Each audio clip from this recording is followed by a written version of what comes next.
Greetings. Welcome to In Conversation with Trevor, brought to you by Heart and Soul Broadcasting Services.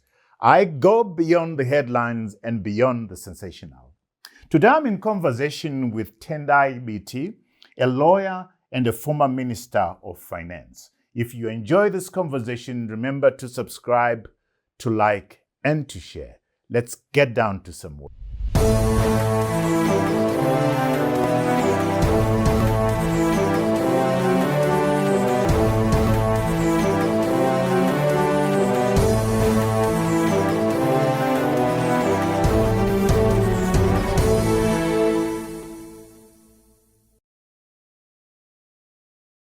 Mnangagwa might be the president of the country, but he's a weak man. He's a weak man. I have to apologize to my children. This thing takes a personal toll on your own private life, on your own relations. The state has failed to carry out and implement the ordinary, rudimentary role of the state. Tendai Biti, welcome to In Conversation with Trevor. Thank you. I'm excited, Tendai, that we finally found the time. Thank you. And we find the time, Tendai, when the headlines are pretty frightening.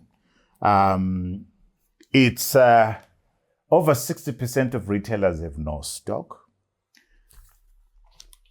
And I want to start with some heavy lifting stuff here. There's a mess out there. It's a political mess. It's an economic mess. What do you make of this? Look, roughly every 10 years, there's an inflection of multiple crises that converge at one point. And the history of our country from 1888, when the white men made King Lobengula sign the Red Concession, has been that of cyclical ups and downs, booms and bursts. And bursts. So we can go through a lull of 5 years, 10 years, sometimes even 15 years. But the inevitable always comes. That inflection point always comes. And I can argue that we are a state in permanent crisis. That permanent crisis is, however, interrupted by bouts of peace or prima facie peace and stability. For instance, during the GNU, for instance, after the Unity Accord of 1987, 22 December 1987, there was some kind of lull. Right. Yeah. So it's very cyclical. And part of the challenge about Zimbabwe is that we develop contradictions, but these contradictions are not self-correcting. They are not capable of self-correction. If you read, as I know you do, the history of modern states, modern democracies, they've got these incredible capacities of self-correction. A country veers so far to the right, it will self-correct. America right now is going through its own misadventures. But it's a country that is capable of self-correcting. We don't have that capacity as a country. Why, Tendai? Part of the problem is that there's no culture of dialogue. There's no culture of listening to each other. There's no culture of excavating threads of unity amongst the rubble and hubris of difference. And I bet it comes from the colonial order. The people who colonized this country, the people who came and invaded our country were brigands. The West of the West, adventurists. So that culture of not resolving our differences amicably has continued to this very day. So we tend to resolve our difference through violence. And the fact that the liberation movement succeeded a very autocratic, very authoritarian colonial setup. In a violent way. In a violent way doesn't help. Because the liberation movement itself is an army. It's not a democracy. its centralized command authority. So literally one army succeeds another army in 1980 with the same despotic centralism, which resolves conflicts by the hammer of violence. The first challenge we had in the 80s was resolved by 7 years of bloodshed, which left 30,000 people dead, families broken, which have never recovered up to this very day. And regrettably, that same cycle continues to reproduce itself to this very moment. You're telling a story of our reality at Tendai, where right now, I don't know if we've seen things this bad. Maybe we have, with the war and that kind of stuff. We have the confluence of economic deterioration, economic collapse, the corruption. The political center cannot hold. What's the solution here? From what you're saying, what has happened in the past is not going to fix this. Am I right that the elections have not been able to cure our political problems? You are very right. You are very right. But before I speak about the hard stuff, sure. I want to talk about the citizen. Okay. You and I, my Ezra in Lotito, my Peter in Chendambuya, my Duve in Cholocho, in Gai, in Tabasinduna. The citizen is abandoned. The citizen is orphaned. And daily, you and I are seeking to negotiate ourselves out of the reach and influence of the state. Oh, wow. So most of us are living, and you see, the history, this from university. The history of states, I go to the origin of the state family by angles. We start in the primitive family state. In the family, then we go to the state. We are trying to go back to pre-state. The state is meaningless to us. So if it's electricity, hundreds of us either use firewood, or we now have generators, or we now have solar panels. Water, we either go to a well, or we put bowls. None of us, I don't know when the last time I had water coming from the city of Harar. I remember in 2009, we got US $30 million when I was in government. We got US $30 million from South Africa, from President Mbeki. And we used it to attend to water challenges in Zimbabwe. And part of the money was used to rehabilitate water facilities in Mavuku, in the township of Mavuku. There were children that had never seen water coming from their taps. And they thought the water pipe was a pipe that father used to beat mommy with. So the citizen is essentially negotiated herself out of the state. So whatever they do is no longer touching us. Most of us, we buy food, but it comes with malaichas from South Africa. So the influence of the state is very minimal. What does that mean for? We have lost trust in the state. Right. The state has failed to carry out and implement the ordinary, rudimentary role of the state. We only know the state in its armed expression, when it's beating us up, when it's shouting at other people, or when motorcades are moving and forcing us out of the way. That's our only interaction. Or when they want taxis and they are overtaxing us. So our view of the state is of this predatory institution that doesn't make a difference to our lives.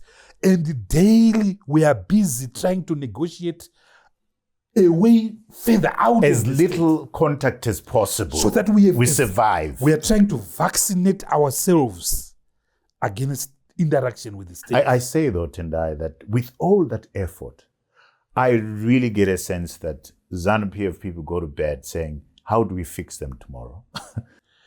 it's almost like they have a department at their head office whose job is just to say, how do we make them suffer? How do we make them suffer? I mean, I look at the panoply of taxes that we see literally on a day-to-day basis. Who taxes a chicken burger at the Chicken Inn? Who taxes a pizza at the Pizza Hut? I mean, you have to be crazy. Is that desperation? I think it's lack of empathy. Okay. Yeah, it's also an ideological vacuousness. Because economics, and you are an economist, economics is very ideological. So if you are on the left, you are very empathetic to the ordinary working class. So anyone will know that you are going to impose harsh corporate taxes of 40%, 45%, but you are kind to the workers. To the worker, and you don't like indirect taxes. So that's your ideological position. If you are to the right, you don't like big taxes. You don't like high taxes. So you try to cut taxes. You try to limit the involvement and presence of the state in your system. This government now has no ideology. It will tax everything. So I like the fact that you've located the Ambuya in Lodito, in Choloche and everywhere else. What options do the citizens have? Is this a collision between the state and the citizen? What's going to happen? What will give? Regrettably now, the regime that has been running us or misrunning us for the past 45 years thrives from the lack of agency, the inability of that ordinary citizen, my duve in Tabazinduna, of reacting, of responding, and of fighting back. The ordinary average citizen sinks into fatalism. It's God's wish. The reason why the Pentecostal prosperity church is mushrooming is because it's harvesting that fatalism. That fatalism that there's nothing that I can do. So our people are disadvantaged. And the state now harvests that fatalism. It takes advantage of that. Because when they come with inputs, my Ezra thinks it's coming from the government. It's coming from the government party, is a savior. And the party is my savior. The party is my savior. There is no cause and connection between the condition of that citizen, his suffering, and the lack of delivery by the state, the lack of leadership by the state, the lack of empathy by the state. So when the state comes with its little handouts, it is the savior. But the savior is the creator of the chaos. This is different from urban communities. Because in urban communities, most people understand causality. Most people understand cause and impact. Yeah. So they will know that, but this is Zanu PF that has created this. So they can come and give me a packet of, Matemba sugar and beans or Matemba. Yeah. They created my But where my is this chaos. leading us, Tendai? I get the sense we are on the edge. How long is this going to go? We are on a precipice. Right. We are on a knife edge where very sharply these multiple crises have converged in one point. So when that happens, the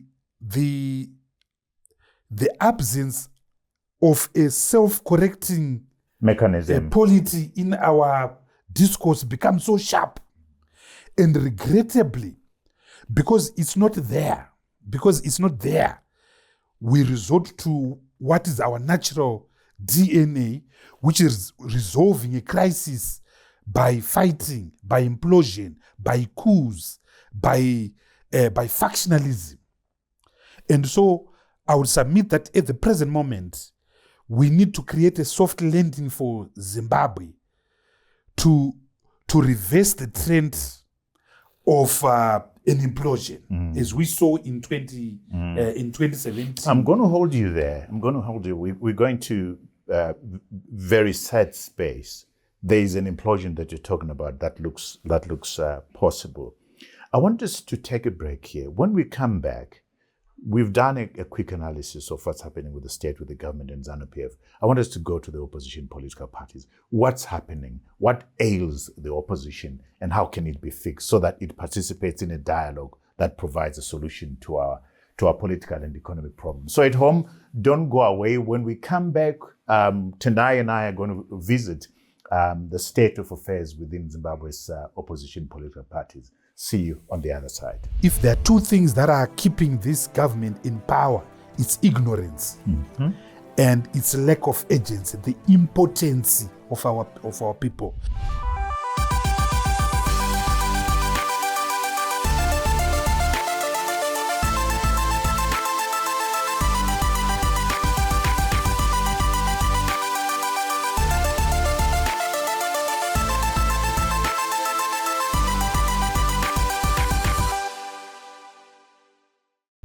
Welcome back to our conversation with Tendai Biti, lawyer and former Minister of Finance, 2009 up to 2013. Tendai, it's a painful conversation that we're having in so many respects, but we've actually not touched at the real pain, which is the consequences of where we are socially, people disengaging, the economic implosion. Take us there as briefly as you may. What's happening to us as all this is happening? There's a massive social dislocation, which those that are misgoverning us are totally oblivious to. They're totally immune to. There's a massive breakdown of the family as a social unit. There's an unprecedented levels of divorce in the country. So I would reckon that 1 in 3 marriages are ending up in a court of law. When I started practicing law, divorces by consent were part of the motion court. They were heard on a Wednesday. Nowadays, there is now a separate court that sits on Thursday, whose court row is about 40 cases. These are by consent. Then there's a building in Harare, in 4th Street, where there are multiple courtrooms that are hearing family Divorce disputes. cases. And we know that there are family disputes because of the names of the parties, Banda versus Banda, Piri versus Piri, and so forth. So there's massive social dislocation. And when you assault and malseat the family as a social unit, you have killed that society. Yeah. Because that is the starting point of social organization, the family unit. It's malseated. And we see the consequences in teenage pregnancies, in child marriages. I've spent the last 10 years as a lawyer trying to outlaw child marriages, trying to outlaw teenage pregnancies, trying to raise the age of sex to 18. But it's a little impact. It's of no consequences at all.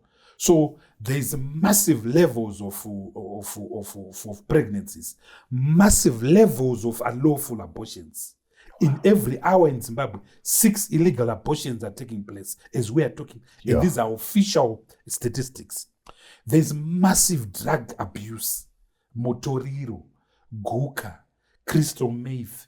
There's a little bottle of alcohol called Kambra, which costs $1 for 2 and so forth. Any serious government would ban be that banning stuff. that. But this government benefits from that.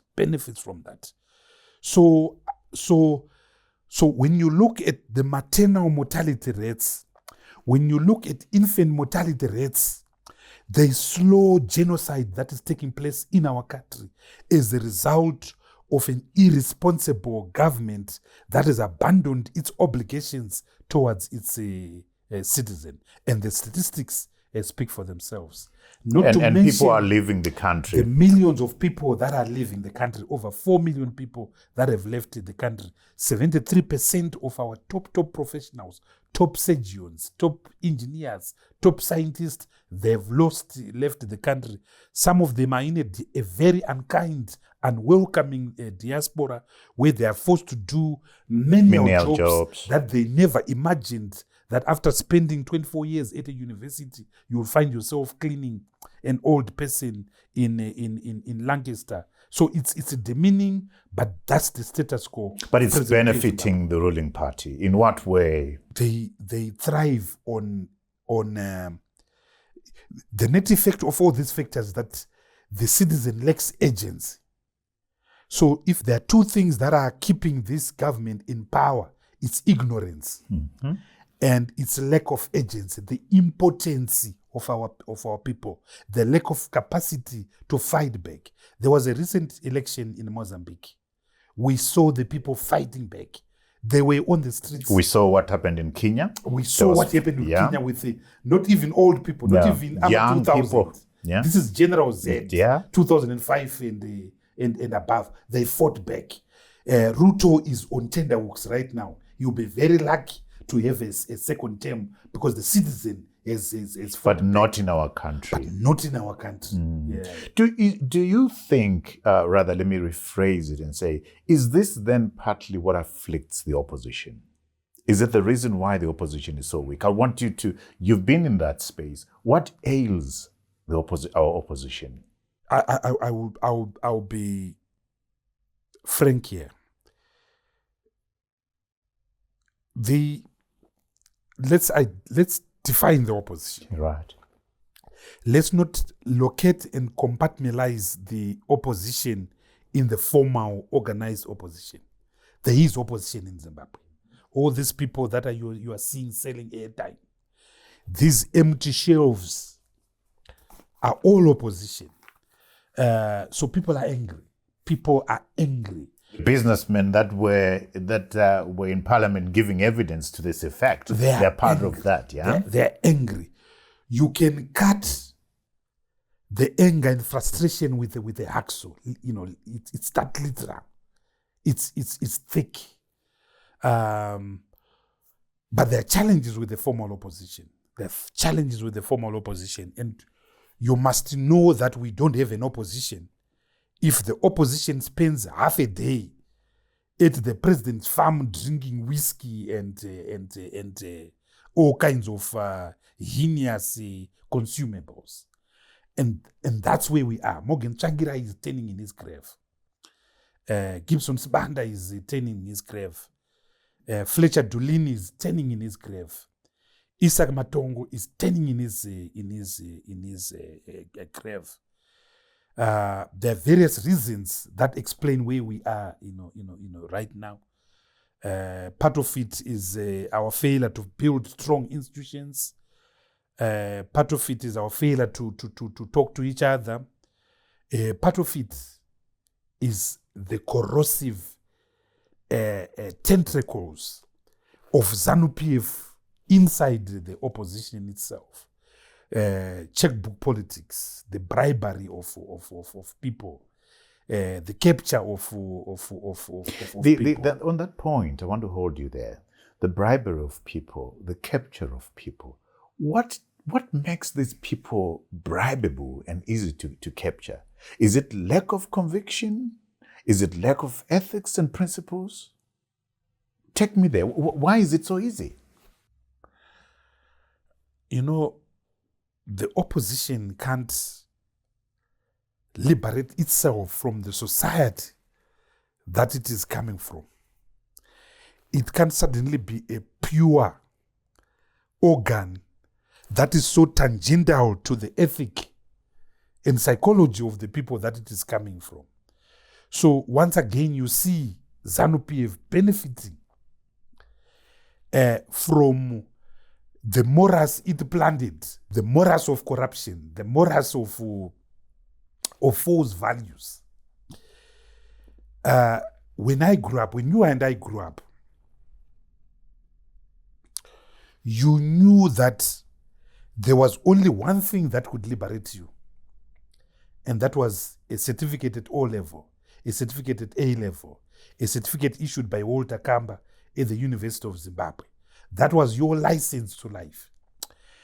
And what you admired and what you worshipped, certainly in my case, were these people that could speak big words. Yeah. Professional. Exactly. So, some people that you could see a track record. Exactly. My late uncle, Esrom Sara, when he starts talking about Shakespeare's Macbeth, I used to admire him.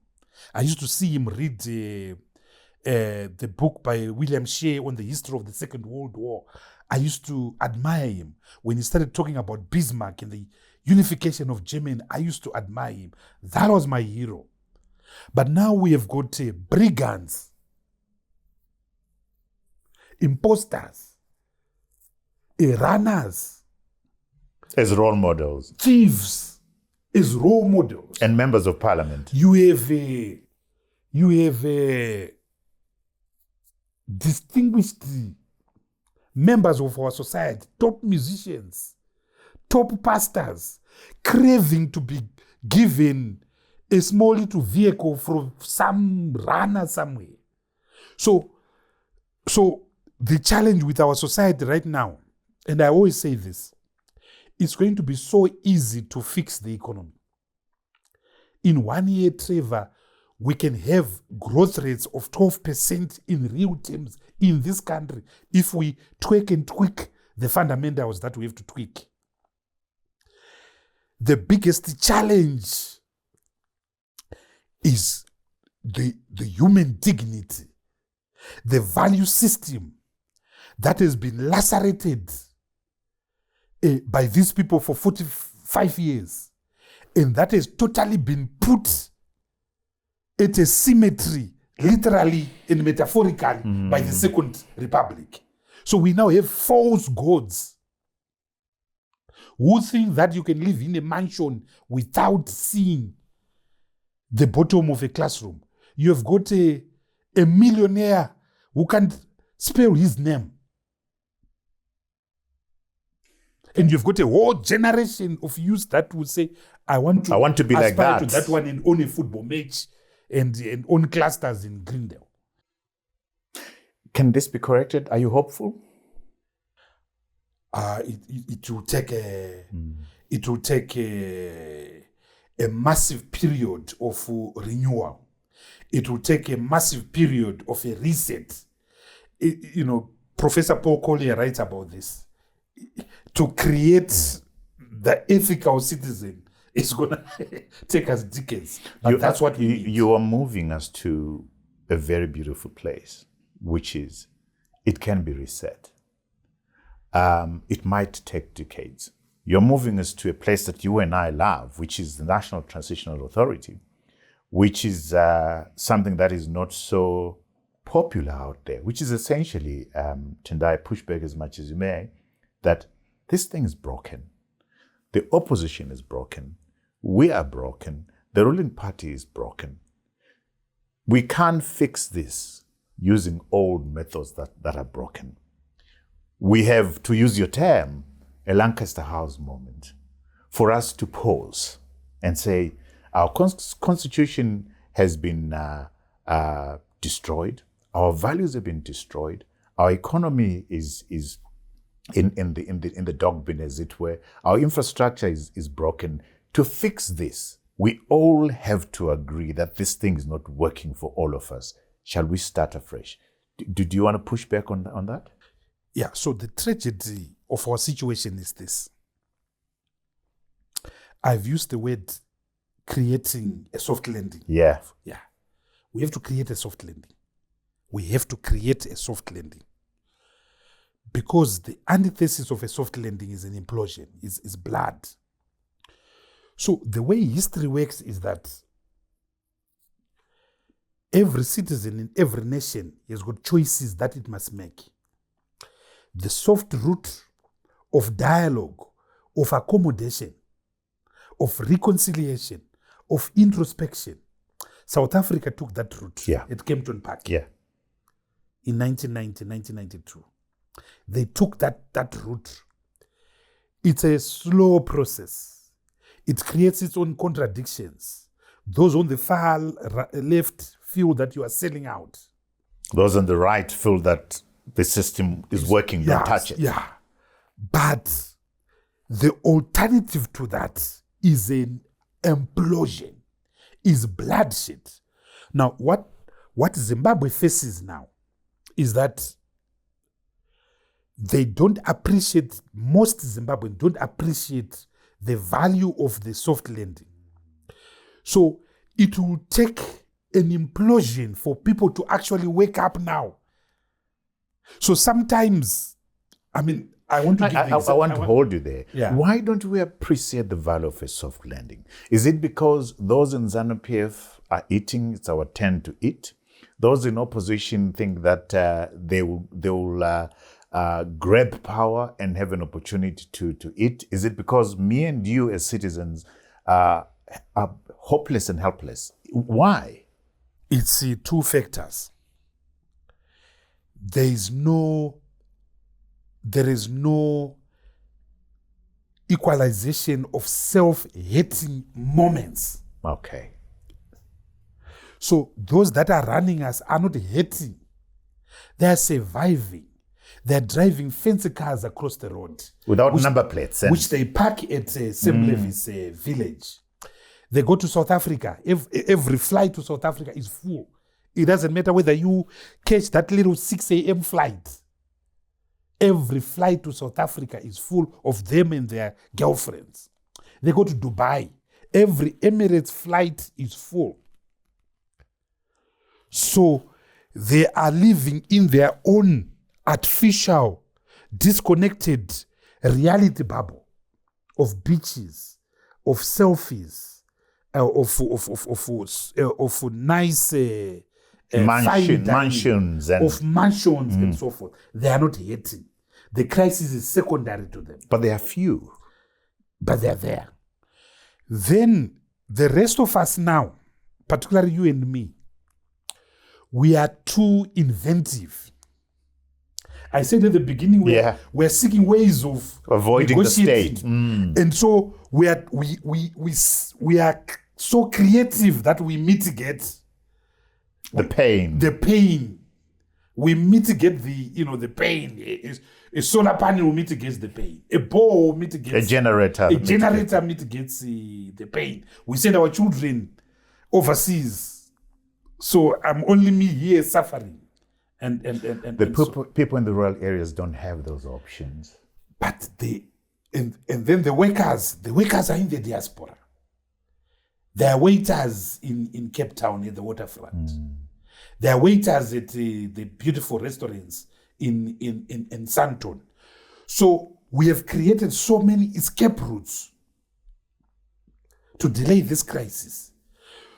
In situations where people's backs are against the war, and in 2008, 2007, there was a self-hating equalization. And Changirai and Mugabe sat down and spoke. And for 5 years we'd allow. We'd allow. So the danger of our situation now is that it's going to implode and implode badly. And people think these things don't happen. I remember Rwanda, April 1994. 1 million people died in 1 month in April of 94. And in the Rwanda now can never recover from that. So there are huge levels of tolerance because everyone can go to that genocide memorial and is reminded starkly of the dangers of the absence of a self-correcting mechanism in your body politic. Gukurahundi was localized. But if Gukurahundi had been nationalized, people would remember that. But the memories are fading, and this government has done everything to wipe away the memory of Gukurahundi. The memory of Gukurahundi. So Zimbabweans, and particularly now, I was watching, and I watch social media. They hate language there. The language of exclusion. I was watching the funeral of Tim Chigudu on Monday. One political party, the language there, of hate. what they are saying about Gezi, what they are saying about Chiwenga, what they say about Mnangagwa. So this language is leading to one inevitable destination, which is bloodshed.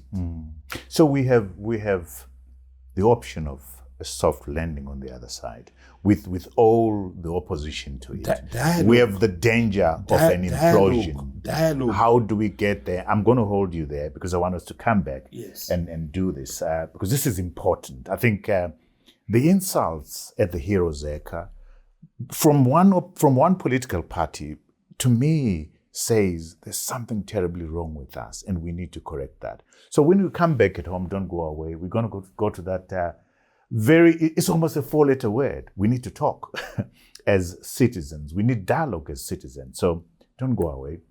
When you come back, we're going to go to that place. See you on the other side. When you decide to tax a pizza, it's ideological. It shows you are vacuous. It shows you are not grounded. Greetings. My name is Trevor Ncube, host of In Conversation with Trevor, Zimbabwe's most engaging conversational show. I go beyond the headlines and beyond the sensational. We've brought before your screens change makers from arts, business, and politics, and from the region. Please join our growing community of viewers. Subscribe, like, and share. Welcome back to our rather painful conversation with Tendai Biti, and I'm hoping that now we're going to go to that space where we find the solutions, Tendai, to all these problems that we've been talking about. I think essentially what you and I are saying, and I agree with you 100% in all the things, most of the things rather, except for the church. You and I might have a conversation about the role of the church there. But you paint a scenario where we are losing hope. We face the threat of genocide. We face implosion. We have an option of a soft landing if we only are capable of listening to each other. We also have, Tendai, the possibility of another coup, of another military intervention from one of the factions from within Zanu PF. You and I agreed that elections have not delivered the kind of result that we want. You and I have been in a conversation where we've said what Zimbabwe needs is perhaps a comprehensive political settlement. And before we took the break, you're saying we need to dialogue. How does this look like and how does it begin? We have to listen to each other. And we have to address our fears. We have to address our fears. Each constituency in Zimbabwe has its own fears. Yeah. So those in Zanu PF, war veterans, they fear the reversal of the liberation struggle. Never mind how they define it. They fear that someone can actually take their farms and give them to white people, as if that was possible. But that fear is there. They fear for their ill-begotten gains, their mines, their shops, and so forth. Their filthy lucre. Exactly. They fear for that. They fear for their pensions. We have fears of violence because we've been in prison in and out. We fear for the mutilation of the constitution and so forth. Some people fear the next day because there won't be any meal on the table. Children are not going to school. So let's have dialogue. Let's let the church lead, because the church is one institution that we can all trust. We can all trust the church. So the Zimbabwe Council of Churches, church elders, let them lead. Let them lead. But everyone must be on the table. So What do we mean by everyone? Can we describe constituencies? Okay. Constituencies. So the constituents known as war veterans must be on the table. I would go even to say the army must be on that table. Of course. Yes. Students must be on that table. Professionals like you and me must be on that table. The Zimbabwe Congress of Trade Unions or unions, workers, Labor must be on the table. labor must be on the table. The informal sector must be on the table. Business in all its various and what remains of it must be on that table. The diaspora, an important constituency, must be on that table.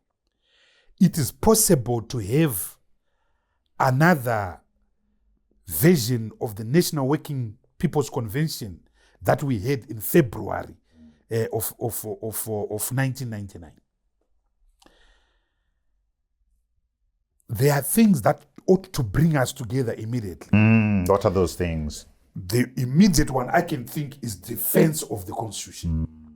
In saying we are defending the Constitution, we are not fighting anyone. We are saying, ladies and gentlemen, comrades and friends, in March of 2013, 3 million of us voted for a new contract, a new point of negotiation, this Constitution. 93% of us who participated in that vote voted for that Constitution. Let's protect its integrity. Surely we should agree on that. Another thing that we clearly need convergence on is the land question. We went to war for the land issue.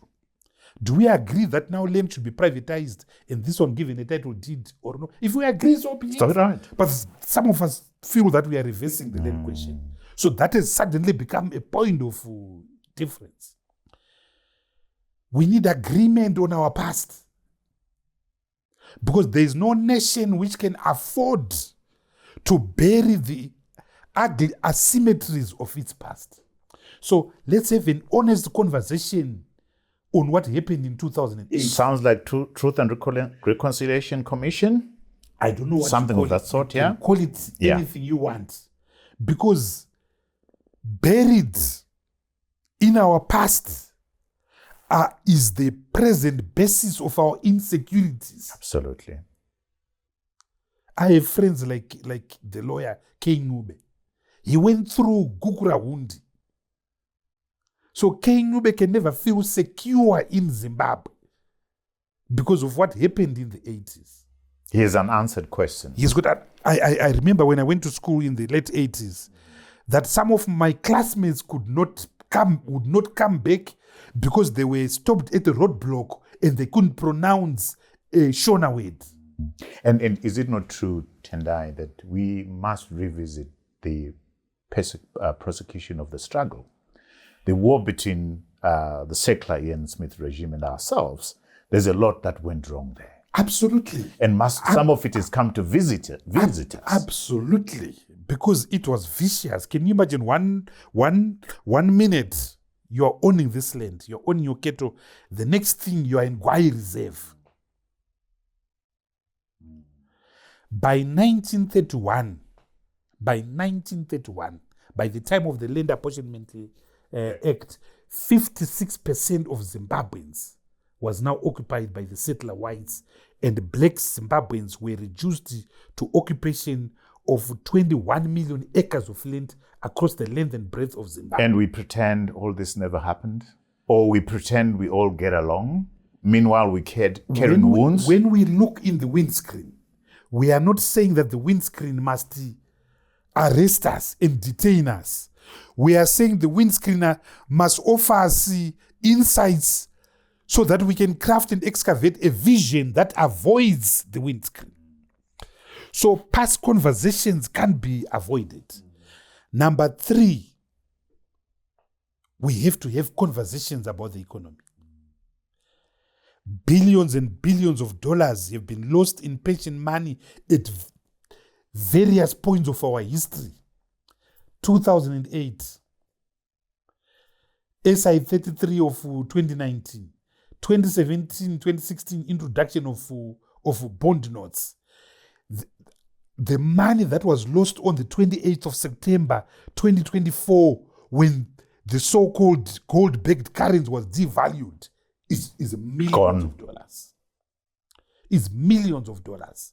So we can no longer afford the luxury that is captured in Section 7 of the Public Finance Management Act that says Treasury or the Minister of Finance is solely responsible for our macroeconomic policy.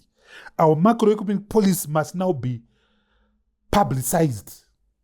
We must agree on the exchange rate. Absolutely. We must agree on the limits of the budget deficit.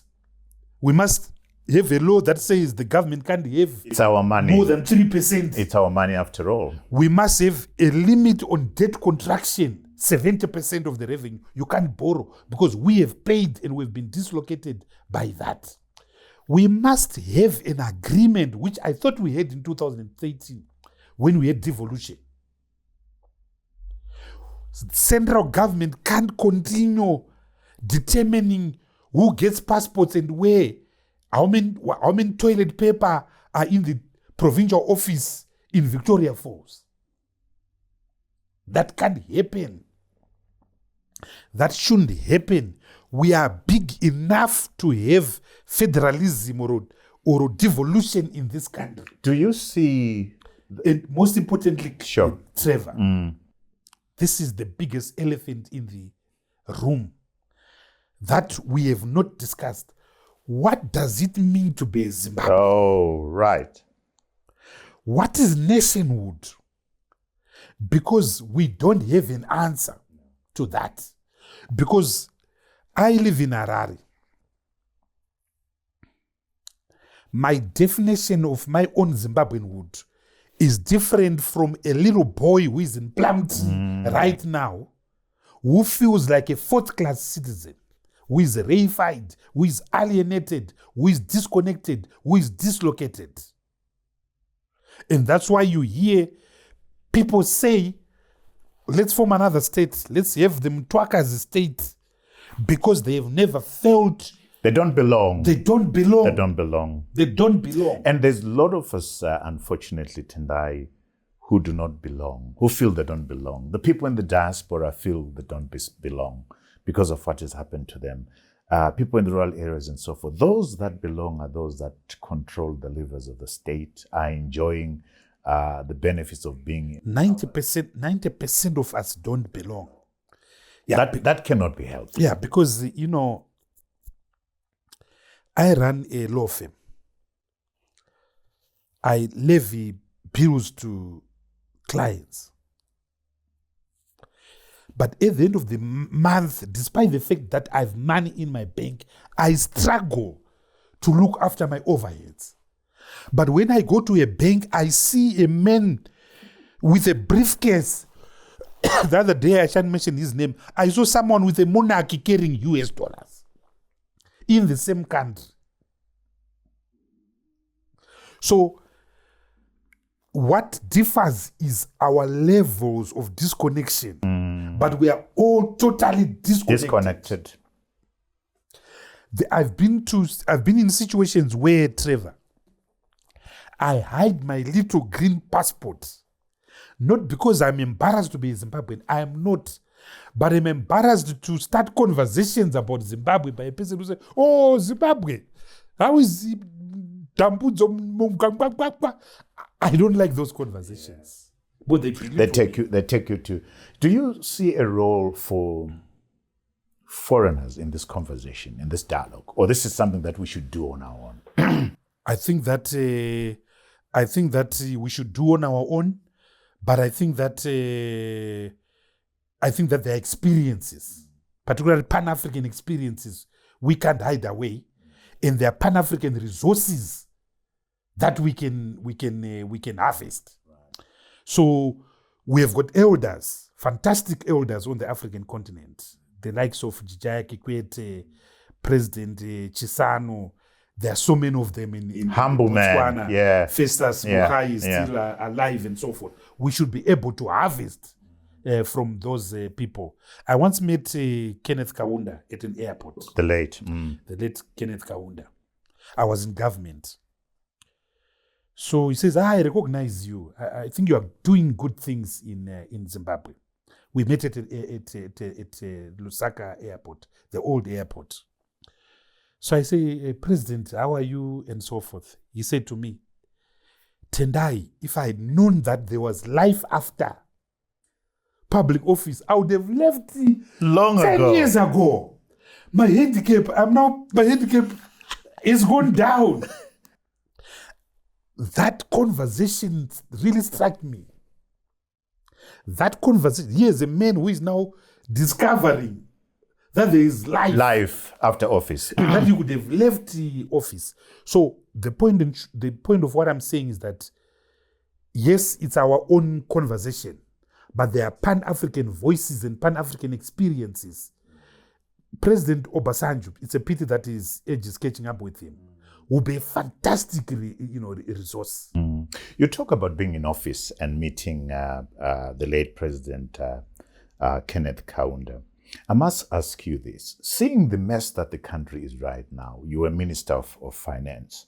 Like I said, 2009 to 2013, during the government of national unity. We're going to play the video of Governor Gideon Gono saying, unless the elephant in the room is dealt with, issues are not going to be resolved. So we can play that video. I would hold people to account. I used to say that... Who are those people? I would... The politicians, yes, or the men on the street? Yes, men on the street and the politicians. I would be more prescriptive and a lot more directive than I was. I would always say, you can appoint all Zimbabweans to become governors, but there was an elephant in the room, which unless it was exercised, all the 14 million governors that you would appoint will never succeed. What was that elephant in the room? It's still there. Yeah, it is still there. What is it? We all know. Do you believe there's an elephant in the room? Yes. As far as finances are concerned? It's politics. It's politics. Yeah, it's politics. Is it fair that to expect that a Minister of Finance in this politics can be effective? Do you want to talk to that? Yes. How? Yes. Firstly, that individual must be clear about what you are trying to do. I spoke about ideology. When I talk about ideology, I'm not talking about ideology. I hear you. Yeah. Yeah. In the classical sense. The political sense. Yeah. The isms. Yeah. I'm simply talking about a canvas, a theoretical canvas that guides you, which is anchored in a value system that you yourself believe in. There are people that are Christian Democrats, and you can run a country on the basis of principles of Christian Social Democrats. Yes, the next Chancellor of Germany could be a Christian Democrat, replacing a Social Democrat. Those ideological bearings are important because they make a difference between the choices you are going to make. Because when you decide to tax a pizza, it's ideological. It shows you are vacuous. It shows you are not grounded. When you decide to impose a wealth tax on a poor widow like my mom, whose husband left her house in Greendale, in which house she solely survives for rental, there must be something wrong with you. There must be something wrong with you. So that's the starting point. But I think your character as well. In your character, two things are important. Economics in a socially dominated country like Zimbabwe, is about managing resources. So you suffer from three things. The lack of fiscal space. You simply don't have fiscal maneuverability. Yeah. Then you have unquenchable demands When I used to do budget consultations, if you monetize the demands of every meeting I used to do, there'll be like $12 billion. Yet the budget was just,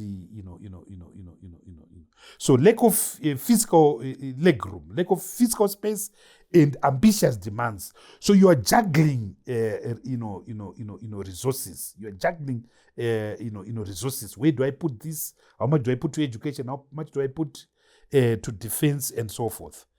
So in this arena of competing interests, if the first word in your lexicon is not no, you are done. But I want to add something there, Tendai. There's also another thing that you can do. Expand the cake. Grow the cake. Do things as Minister of Finance that encourage locals and foreigners to invest, so that the demands on the exchequer can be accommodated, because we've expanded the cake. That is not happening now. When you grow the economy,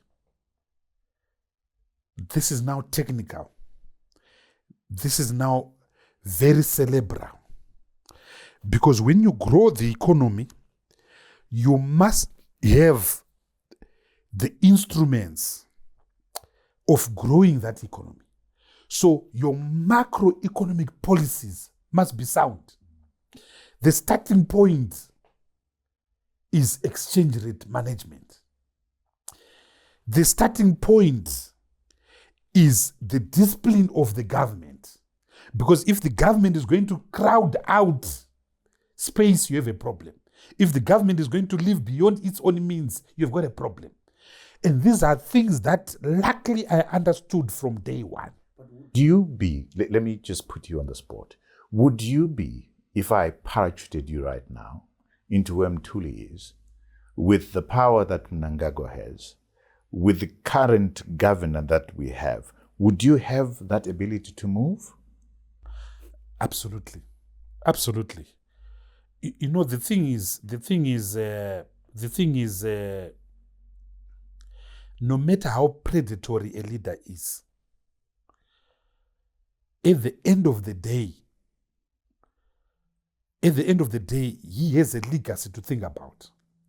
And I remember endless conversations I would have with President Mugabe about what I was trying to do, linked up with his own legacy. No one benefits from 500 billion percent. And once you go to a stage where you could trust me, I had a blank check that frightened me. I had a blank check that frightened me myself, because at some stage I earned the trust that I'm not doing something for the MDC. I'll tell you a story something that happened in May of 2009. We didn't have money. May of 2009, we were only collecting 45 million. Started collecting $4 million in January, $15 million in February, $30 million in March, 35 in April, $45 million in. So there was an uproar in cabinet because there was a belief that I was pumping money to MDC ministries. So I was forced to produce a schedule of disbursements to date. And guess what? The Minister of Defense was number one. Number two was the Minister of Agriculture, because I came in when the government owed millions and millions of dollars to farmers for deliveries to the GMP. That was the first and last time that ever happened. That was the first and last time that I was ever asked to produce that disbursement. And some didn't realize that, look, it's not a person, it is the country's obligations. It is not the person, it is the country's obligations. So some trust was aimed in that process. But if you are doing good, you don't. Let me put you on the spot again. Were you to be parachuted right there, what 3 things would you do? The first one As has to be Minister of the Finance. first one has to be the exchange rate. Okay. Yeah. So, you know, we have to accept that the dollar is here with us to stay. So this announcement that we are going to scrape it, forcing people to account in ZIG, this nonsense is nonsense. Okay. The US dollar is here to stay. But we can give credibility to ZIG by floating it. Mm-hmm. Float it. Let it find its natural, resting place. It will find it. It would force.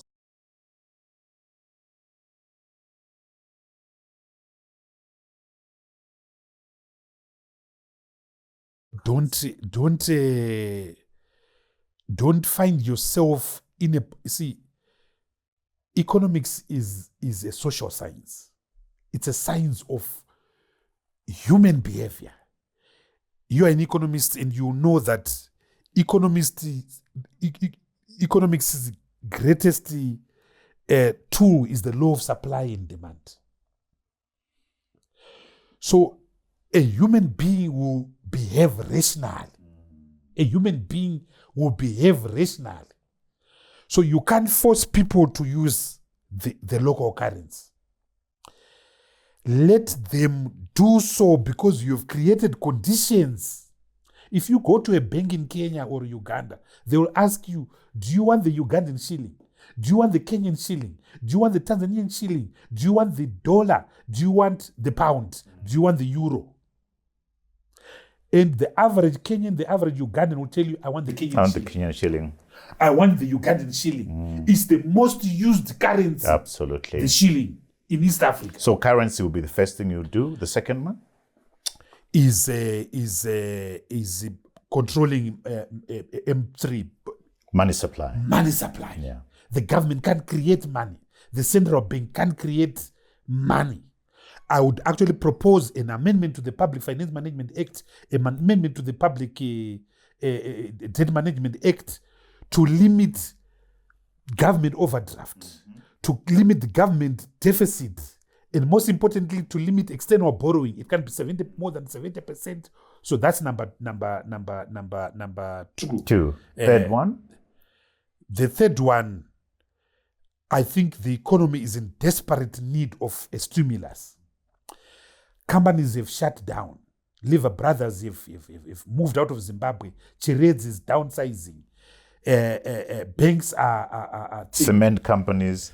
Banks are retrenched. Retailers are. Cement companies have left. Retailers are in a crisis. The media industry is in turmoil. Everybody's hurting. Everybody's hurting. So I was reading the MPS.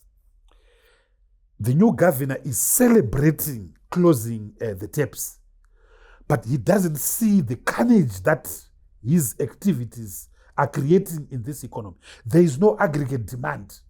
So these retailers are hit by the absence of aggregate demand, and they are also facing stiff competition from the pavement. Yeah.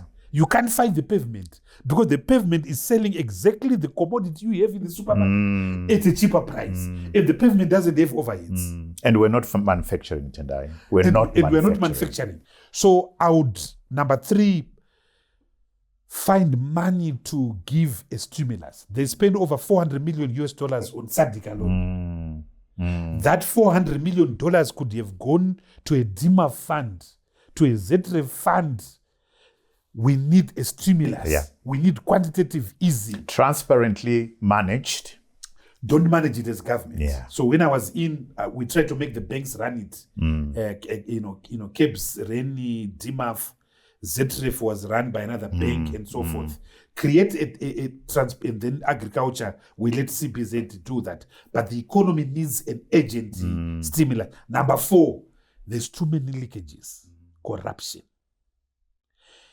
We have amazing resources in this country, minerals. The other day I was talking about lithium, about diamonds, about chrome, about platinum, about gold. But there's another mineral I didn't talk about, the rare earths. that are found in this country. They are costing, one of the rare earths is costing 40,000 US dollars a ton. And we have mountains of it. We have mountains of it. They are not talking about it. Let's stop the bleeding. The country is bleeding. The country is bleeding. Let's put measures. People are suffering. People are suffering, but this country is rich. If you go to Forbes border post, trucks are now snaking into the Vumba road, carrying raw commodities, raw F. There are now massive warehouses owned and controlled by Zimbabweans in Sofala, in Beira, carrying raw commodities, unprocessed, waiting for big ships to carry them to the Far East. Zimbabwean connected entities are busy putting a fund to make Beira a deep sea port like Beira so that any ship can just anchor there. For raw materials to be. So we have a second, if not third, scramble for Africa, scramble for Zimbabwe. And Zimbabwe is at the center of this illicit. And it's the reason why people won't leave power, isn't it? It's the reason why people, but you see, they are cheap. They're given $2 million. Tendai, I'm going to take you to a place where... The other thing which we have to sort very quickly, the debt question. Sure. The debt question, we have to sort it. The land question, we have to sort that. And it's pure economics. The land question, we have to sort that. Export surrender requirements must be scrapped. That's hunger for forex from the government, isn't it? Look, actually increased. Yeah, I saw that from 25 to 30%. Instead of doing the opposite. And so when you surrender your exports, you are supposed to get ZIG immediately. They have no capacity to do that, of paying the ZIG, particularly because of the tight monetary policy. So if you look at the monetary policy statement, they've now created a fund where you are now supposed to invest your ZIG because they can't give you the ZIG. I saw that. So they're piling that. It's. I also blame business people because why are they not? I'm a lawyer, a constitutional lawyer. I respectively submit that export surrender requirements are unconstitutional. And I agreed with the government. Because you are appropriating what I've earned in breach of Section 71 of the Constitution of Zimbabwe. And you can't pretend that... And business is quiet. We can't pretend that when I exchange the ZIG with the US dollar, there's parity there. No. That's fiction. Yeah. I was going to say I agree with the governor when he said businesses to blame because business has been silent. Business has been visited by their silence, which is why there's company closures. But anyway, I want to take you to a place which is personal for you. You spent so much of our time in opposition. You have suffered. You have been imprisoned. You have had to go into hiding. You've got to run to Zambia and so forth. Has it been worth it? Absolutely. Absolutely. Well, look, I have to apologize to my children. This thing takes a personal toll on your own private life, on your own relations, on the relations with your children, and those around you pay a price. Because your home is the only private space. So sometimes you mirror the nastiness that is subjected against you. Yeah. So that is a price that we all pay. Morgan paid the price for that. What would you change as far as your personal role in politics is concerned? Were you to do this again, what would you relook? I have to rebalance. There has to be a rebalance between public life and personal life. I have children. They didn't apply to have a father like me, so they can't pay the price of my public, obligations. I have a partner. She can't pay the price of of my public life. So rebalancing will be very important. I also think that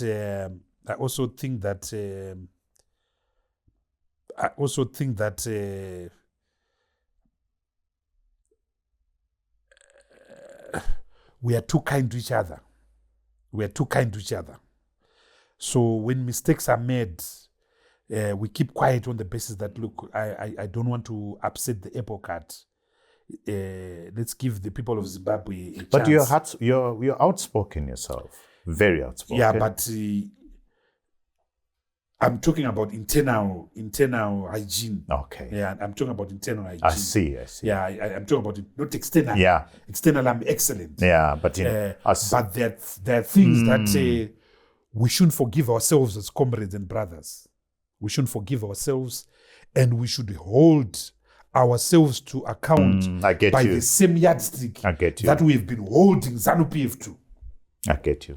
So if we say Zanu PF is failing to account for money, we should also ask the same questions internally. So I think at various stages in my life in the opposition, I've turned a blind eye to, and I think, and this is a fundamental point I want to make here, Trevor. Sure. When we build a new Zimbabwe, and when we build organizations, whether it's a church, whether it's a political party, whether it's a burial society, we meet and we associate because we like each other and we know each other. So we build these organizations on the basis of personal synergies. It should be the opposite. We should build the new Zimbabwe. We should build the church. We should build political parties on the basis of mistrust. That I might have known you from university, but I can't trust you. And my trust. So in our documents, in our value system, In our constitutions. in our constitutions, we put mechanisms that vaccinate organization. organizations from mutating into the very same monster that we are fighting. And the fact that we don't do that, if you look at the church, Trevor, the church is mirroring and reproducing itself asymmetrically, not in the image of God, but in the image of Zanu PF. Oh, yeah. Everything is reproducing itself in the image of Zanu PF. And Zanu now laughs and says, look at your people. Look at your people. And the problem is we anchored ourselves and our institutions on trust when we should have anchored our institutions on mistrust. Wow. So these days I get a lot of calls. Twitter say. What's your answer to that My question? answer is, I say to that person, what do you yourself think? Because somewhere along our discourse and our history, we outsourced our agency to leaders. That is the problem. When you see South Africa and the people there, they don't play. Yeah. There are spaces that they've refused to surrender to anyone, be it be Mbeki, be it be Mandela, ANC. be it be ANC. Mozambique the other day showed us. Kenya showed us. We can't outsource our autonomy to anyone, our capacity to think to anyone, and most importantly, our agents. Is that the biggest lesson that being in opposition has taught you now that you're slightly outside, more in law? That as well, and also the power to reflect. I value going to church. I don't have the relationship that I would like to have with God. But I go to church because it's sobering. It's humbling. Humility is important in the public life. The Romans, when the great Caesars of this world, the great Pompeys, when they used to come from their battles, they used to have a small little boy that would be walking beside Pompey saying, Momento Mori. Yeah, Momento Mori. You are mortal. Humility is important because in humility comes personal accountability. One of the reasons why we are so much against the removal of term limits is that no one is a god. So you might be as close to Jesus. When your time is up, you go. What do you think about what Mnangagwa is trying to do?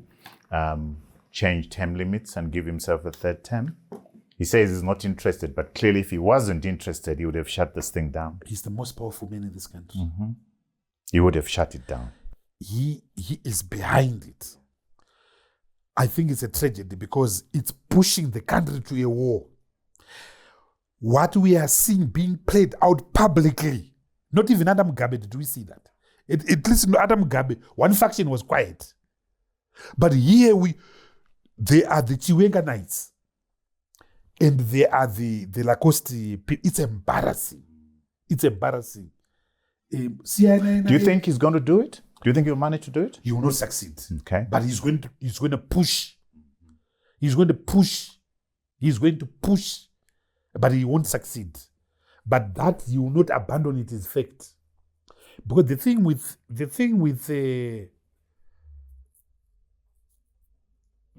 the disease called power is that left unchecked, it's a dangerous disease. It's a drug. And too much power corrupts you absolutely. In fact, I would say it's not absolute power that corrupts you absolutely. It's the illusion of power. Mnangagwa might be the president of the country, but he's a weak man. He's a weak man. He's an absolutely weak man, objectively and subjectively. The economy is in this mess because he's a weak man. He has failed to change it. 4 million Zimbabweans are in the diaspora because we've got weak men who have been running us since 1980. But the problem with weak men now, they are weak, strong men. In that space that they occupy, they become big. So they are weak, big men. And weak, big men are dangerous. There's a president somewhere who runs a powerful country who is a weak, big man because he doesn't know the power he has. And he doesn't know that governance is not by executive orders and power. It's through soft power.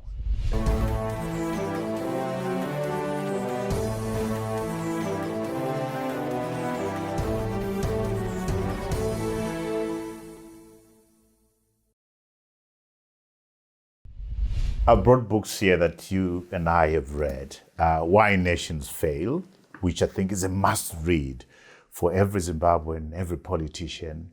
This book, I think it's chapter 16. It has an excellent passage which says, how do we turn the vicious cycles of exclusion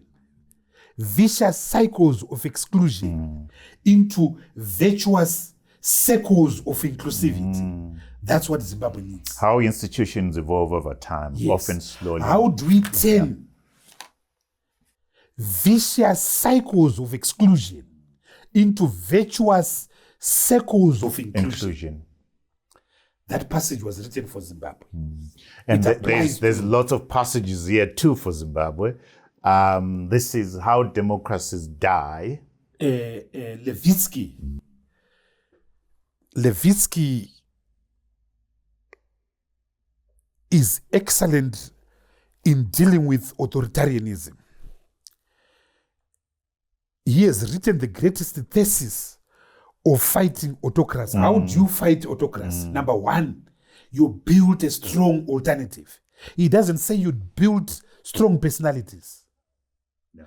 You build a strong institution. How do you fight autocracy? You increase the cost of dictatorship. i.e. you confront. You don't do it on Twitter or on Facebook. You confront. That's Levitsky. Yeah. Number 3, you isolate the dictator. You isolate the dictator. Number 4, you protect your zones of autonomy. Because our fight is not a revolution. No.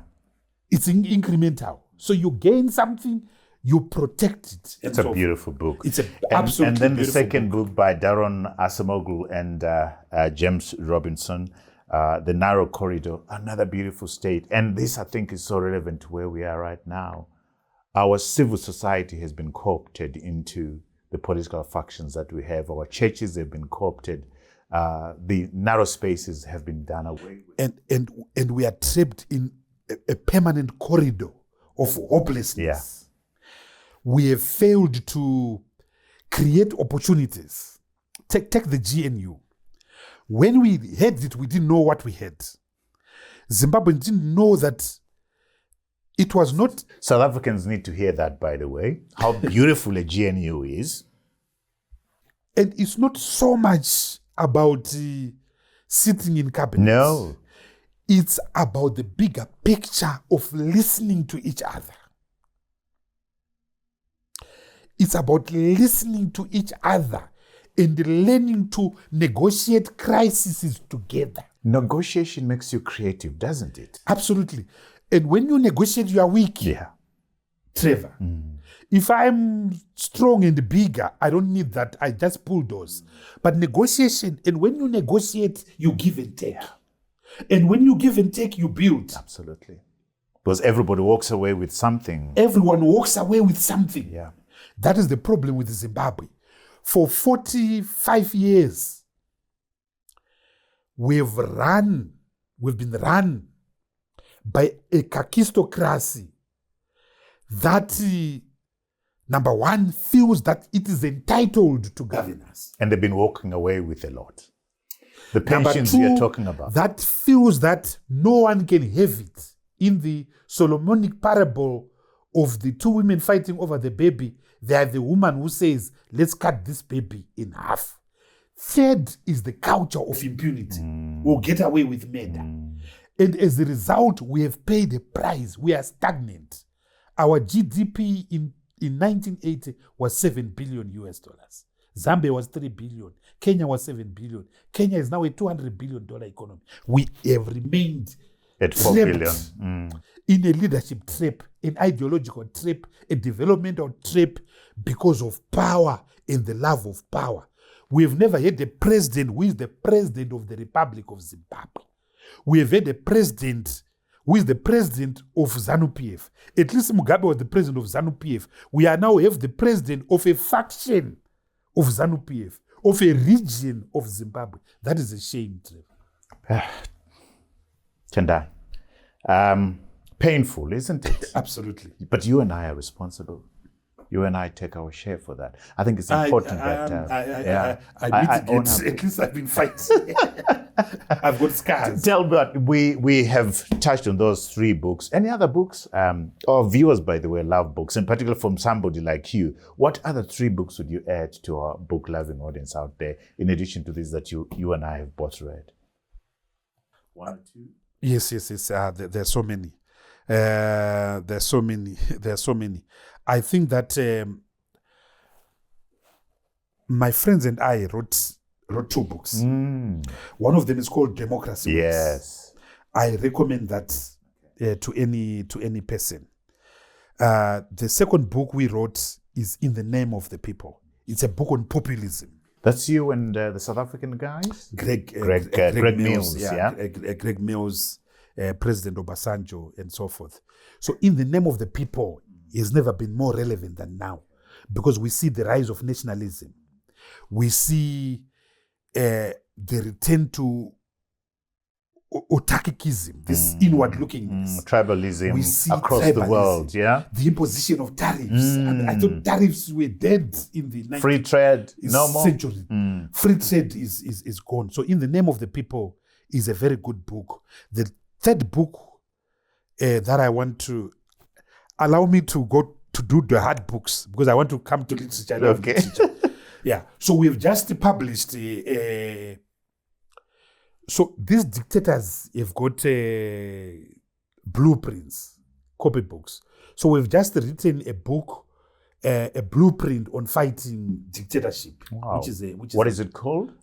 We just call it a blueprint. Okay. So I've on my Twitter. Okay. There's I give details on that. It's just come out only last week. But I love literature. Yeah, I love literature. What 2 books can you share with us? Love in the Time of Cholera. All right. Gabriel Vasquez Marquez. Paulo Coelho. Yeah, absolutely. Must read. Love in the Time of Cholera is a must read. There are books that for Africans I must. Sembeni Osman, God's Bits of Wood, Mayombe Pepetela, our own Dambudzo Marichera, Mind Blast, Symmetry of Mind, The House of Hunger. You must read. My friend Pettina's, Pettina Gapa's books. So people should read. Reading is important, isn't it? People should read. I'm reading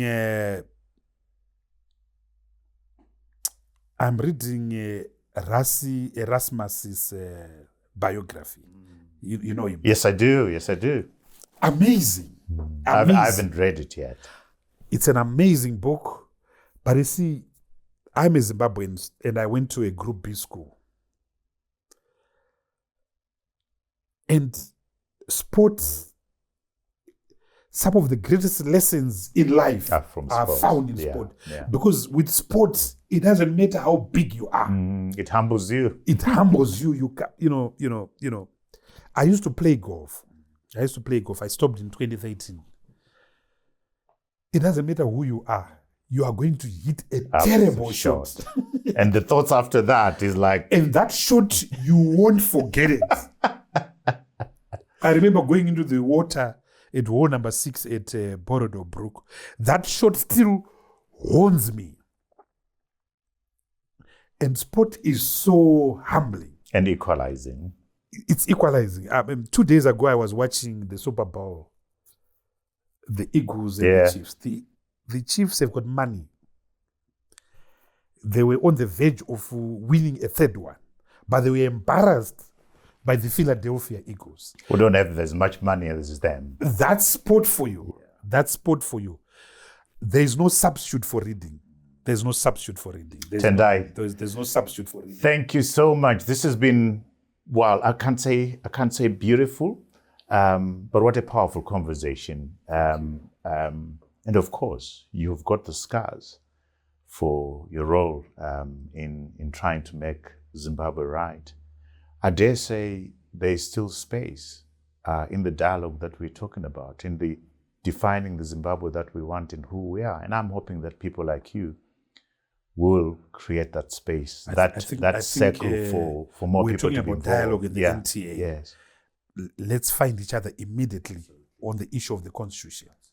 We have to defend the Constitution. Tendai, thank you so much. Thank you so much. Allow me now to turn over to our viewers who are at home. Wow, what an amazing conversation. I know most of you are going to say you want part 2 and part 3, but hey, time, we've done as much as we can in the 1 hour plus that we've had.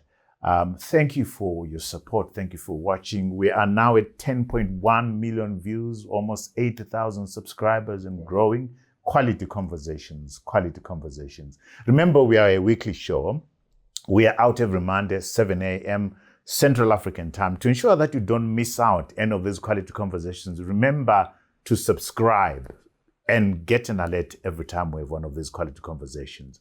We've also gone a step further and created a whole website where podcast sits for your listening pleasure.